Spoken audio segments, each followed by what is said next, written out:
Dragon তার বিশাল ডানা ঝাপটিয়ে একটি ছোট বরফের ফলক অরিত্রের হাতে রাখল। এটি তোমার হৃদয়ের প্রতিচ্ছবি। যদি কখনো মানুষ আমাকে বোঝার যোগ্য হয়ে ওঠে তবে আমি ফিরে আসব। সেই রাতের পর থেকে কেউ আর অরিত্রকে দেখতে পায়নি। তবে একদিন বরফের চূড়ায় এক ছায়াময় সাদা ড্রাগনকে উড়তে দেখা গিয়েছিল।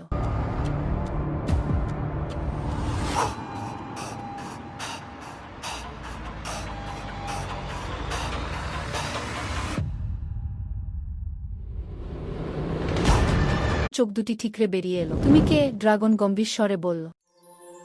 অরিত্র কিছুক্ষণ হতবাক হয়ে থাকল, তারপর বলল, আমি তোমাকে খুঁজতে এসেছি। তোমার অস্তিত্ব প্রমাণ করতে চাই।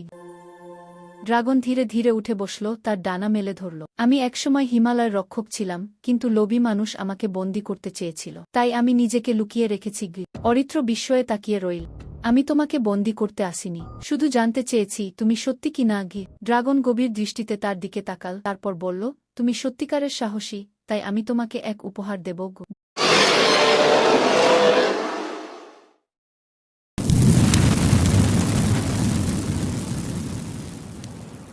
রাতের আকাশ জুড়ে ঝলমলে চাঁদ, আর চারপাশ ঢাকা বরফের চাদরে। হিমালয়ের অজানা এক গহীন উপত্যকায় দাঁড়িয়ে আছে অরিত্র, তার চোখে মুখে ভয় ও কৌতূহল। শোনা যায় এই বরফ ঢাকা উপত্যকায় এক অভিশপ্ত সাদা ড্রাগন বাস করে, যে শত বছর ধরে মানুষ থেকে লুকিয়ে আছে। অরিত্র এক অভিযাত্রী, যার লক্ষ্য ছিল সেই রহস্যময় ড্রাগনকে খুঁজে বের করা। গ্রামবাসীরা তাকে অনেক সতর্ক করেছিল, কিন্তু সে শোনেনি। বরফের গভীরে ঢুকে এক বিশাল গুহার সামনে এসে দাঁড়াল সে। গুহার ভেতর থেকে শোনা গেল বিশাল শ্বাসপ্রশ্বাসের শব্দ। সাহস করে অরিত্র ঢুকে গেল গুহার ভেতর। চারপাশে বরফের স্ফটিকের মতো দেওয়াল, তার মাঝখানে এক বিশাল সাদা ড্রাগন। হঠাৎই ড্রাগনের চোখ খুলে গেল, বরফের মতো শুভ্র চোখ দুটি ঠিকরে বেরিয়ে এলো। তুমি কে? ড্রাগন গম্ভীর স্বরে বলল।